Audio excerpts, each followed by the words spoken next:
나르시시스트와의 관계에서 희생자가 겪는 고통은 매우 깊고 복합적입니다. 나르시시스트는 타인의 감정이나 욕구를 무시하고 오직 자신의 욕구만을 충족시키기 위해 타인을 조종하고 학대하는 경향이 있습니다. 이로 인해 희생자는 지속적인 감정적 학대와 심리적 조작을 경험하게 되고 그로 인해 자아 존중감과 자신에 대한 신뢰가 심각하게 손상됩니다. 이 대본에서는 나르시시스트의 희생자가 겪는 고통의 다양한 측면을 심도 있게 분석하고 그들이 겪는 고통을 이해하기 위해 필요한 요소들을 구체적인 사례와 통계, 연구 결과를 바탕으로 설명하겠습니다. 우선 나르시시스트의 희생자는 지속적인 감정적 학대를 경험하게 됩니다. 나르시시스트는 타인의 감정을 중요시하지 않기 때문에 상대방이 어떤 감정을 느끼든 그것을 무시하거나 경시하는 태도를 보입니다. 예를 들어 희생자가 슬픔이나 불안을 표현할 때 나르시시스트는 그것이 불필요한 감정이라고 일축하거나 그 감정을 조롱할 수 있습니다.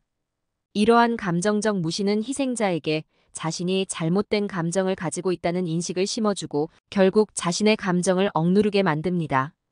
감정적으로 억눌린 상태는 시간이 지나면서 심리적 고통으로 이어지며 이는 희생자가 자신의 감정을 표현하는 것이 두려워지는 결과를 초래할 수 있습니다. 두 번째로 나르시시스트의 희생자는 자존감의 손상을 겪습니다. 나르시시스트는 자신이 우월하다는 인식을 유지하기 위해 상대방을 끊임없이 깎아내리거나 비난하는 경향이 있습니다.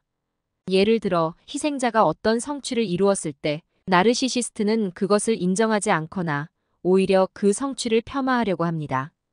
이러한 반복적인 비난과 무시는 희생자의 자존감을 크게 손상시키며 자신이 가치 없는 존재라고 느끼게 만듭니다. 연구에 따르면 나르시시스트와의 관계에서 벗어난 희생자들 중 약 60% 이상이 자존감이 크게 떨어졌다고 보고하고 있으면 이로 인해 우울증이나 불안을 겪는 경우도 많습니다. 세 번째로 나르시시스트의 희생자는 심리적 조작을 당하게 됩니다.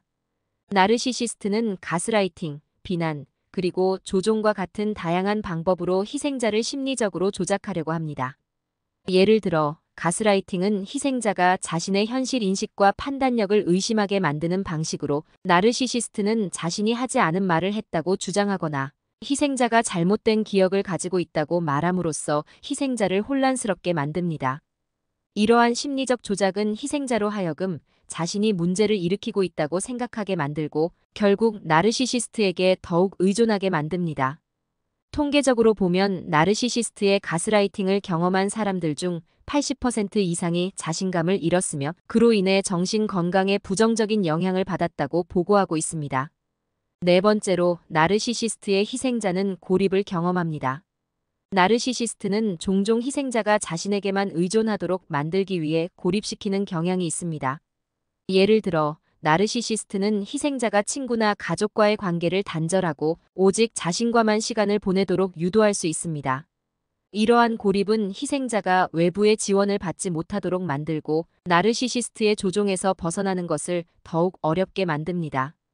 연구에 따르면 나르시시스트와의 관계에서 벗어난 사람들 중 많은 이들이 이러한 고립감으로 인해 큰 어려움을 겪고 있으며 다시 사회적 관계를 회복하는 데 시간이 걸린다고 보고하고 있습니다. 다섯 번째로 나르시시스트의 희생자는 불안과 두려움을 지속적으로 느끼게 됩니다. 나르시시스트는 자신의 감정에 따라 갑작스럽게 태도를 바꾸거나 상대방을 위협하는 행동을 보일 수 있습니다. 예를 들어 나르시시스트는 희생자가 자신의 기대에 미치지 못할 때 갑자기 화를 내거나 차갑고 무관심한 태도를 취할 수 있습니다. 이러한 예측할 수 없는 행동은 희생자로 하여금 끊임없는 불안감을 느끼게 만들며 언제 어떻게 나르시시스트의 반응이 바뀔지 모른다는 두려움 속에서 살아가게 만듭니다. 이러한 불안은 신체적인 증상으로 나타날 수도 있으며 장기적으로는 정신 건강에 심각한 영향을 미칠 수 있습니다. 여섯 번째로 나르시시스트의 희생자는 우울증을 경험할 수 있습니다.